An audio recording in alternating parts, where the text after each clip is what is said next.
आपको और डेविड धवन को ये बोलते हैं कि इन लोग का मतलब, इन लोगों ने हिंदी फिल्म का जो एक नुआंसेस, जो क्रिएटिव नुआंसेस थी ना, उसको बहुत ही बहुत बेस लेवल का कर दिया। गाने ये देखो सरकायले खटिया, गाने ये देखो मैं तो रास्ते से जा रहा था भेलपूरी खा रहा था, किस तरीके के गाने आते थे, किस तरीके का डायरेक्शन होता था, गाइडेशंस होता था, इस तरीके की चीजें थी। उसके लिए आप लोगों को, आपको और डेविड धवन को, पूरी की पूरी जो फिल्म इंडस्ट्री है उसने जैसे सिरमौर पे रख दिया कि यही लोग रिस्पॉन्सिबल हैं इस चीज़ के लिए। तो जैसे ही बहुत नाम होने लगता है, आपकी बहुत तारीफ हो जाती है, तो तरह तरह से आपको लोग घिरने लगते हैं कि कहीं तो घिरे और उसका आप ख्याल ना करें तो वाकई आप घिर जाते हैं। तो आपने इस चीज को क्यों नहीं कहा ठोक के कि भाई देखो मैं मासेस का हीरो हूँ, हाँ, और मुझे कोई इसमें कोई इल्म नहीं है कि मैं एलीट का हीरो नहीं हूँ। राइट। तो उसमें जो मासेस का हीरो होने के नाते जो मुझे जो मिलना चाहिए था वो मुझे मिला। टचवुड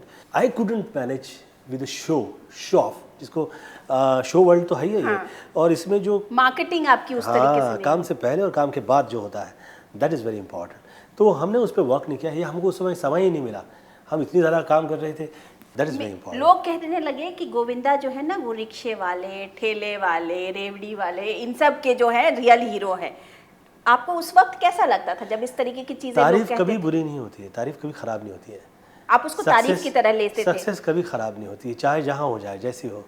लोग आपको तोड़ते हैं ऐसे कह के कि अरे आपको ये मिला, वो नहीं मिला, वो मिला, वो नहीं मिला। अरे जो मिला है उसको तो सर। आपको अनप्रोफेशनल मीडिया ने करार किया, आपको कहा गया कि आप लेट लतीफ हो, आपने अगर सुबह का रोल टाइम है तो आप नेक्स्ट डे पहुंचते हो। इस तरीके की बातें आपके लिए क्यों? बहुत ज़्यादा आपने देखा होगा कि वो थोड़ी ज़्यादा से थोड़ी ज़्यादा कहीं नहीं है ना, ज़्यादा से थोड़ा ज़्यादा उसी वक्त होता है जिस वक्त लोग बहुत डर जाते हैं आपसे। लोग आपको ये समझने लगते हैं कि यार ये कहीं कामयाब हो गया और इसको सब बड़े लोगों ने साइन कर लिया और साथ में आ गए, तो ये पता नहीं क्या करेगा। और उस वक्त भय लग गया था लोगों को कि जितना इसका नाम हो गया इसे थोड़ा और ज़्यादा हो जाएगा तो पता नहीं क्या हो जाएगा।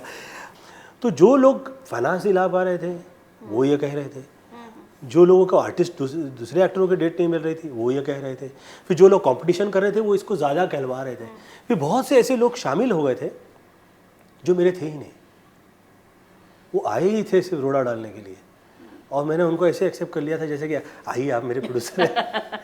मैं 160 फिल्म और ये जो 27 साल से काम कर रहा हूँ, ये 27 साल काम करता ही नहीं, मैं ईमानदार नहीं होता था।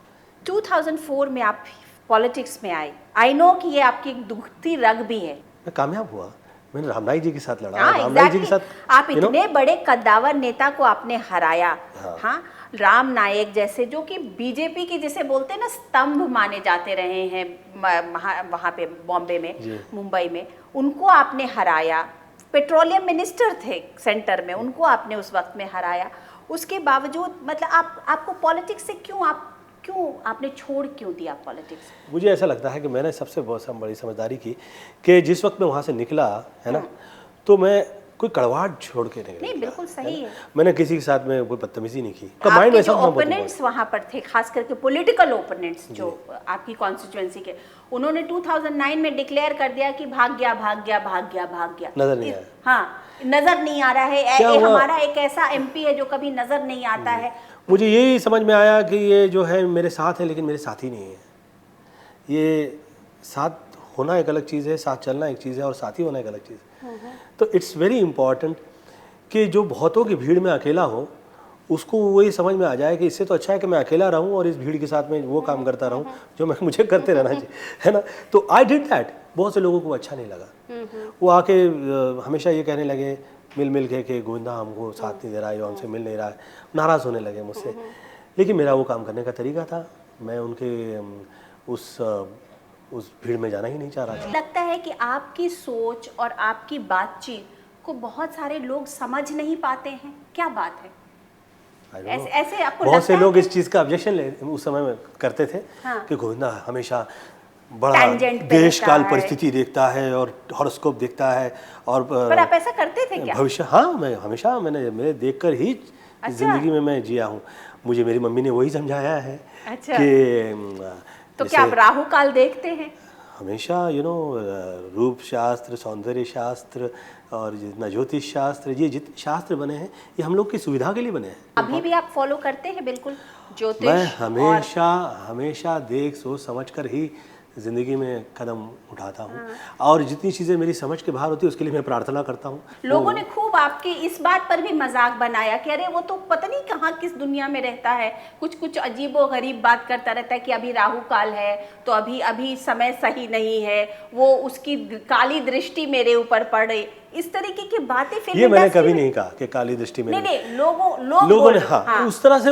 जिस मैं पॉलिटिक्स में आया तो बहुत सी फंडिंग हुई, बहुत फंडिंग हुई मेरे लिए कि गोविंदा को बदनाम किया जाए, और उसके लिए फंडिंग हुई नहीं कि इसका नाम बनाया जाए। तो मैंने सोचा कि बहुत से लोग ऐसे सोच रहे हैं कि ये हमारे लिए इतना इम्पोर्टेंट है नहीं। क्या आप पॉलिटिक्स में फिर वापस जाने की कोशिश करेंगे? नहीं नहीं, नहीं। बिल्कुल तलाक तलाक तलाक ये लफ्ज़ मुझे अच्छा नहीं लगता है। लेकिन ये है कि संबंध जो है वो हमेशा मधुर और बने रहे।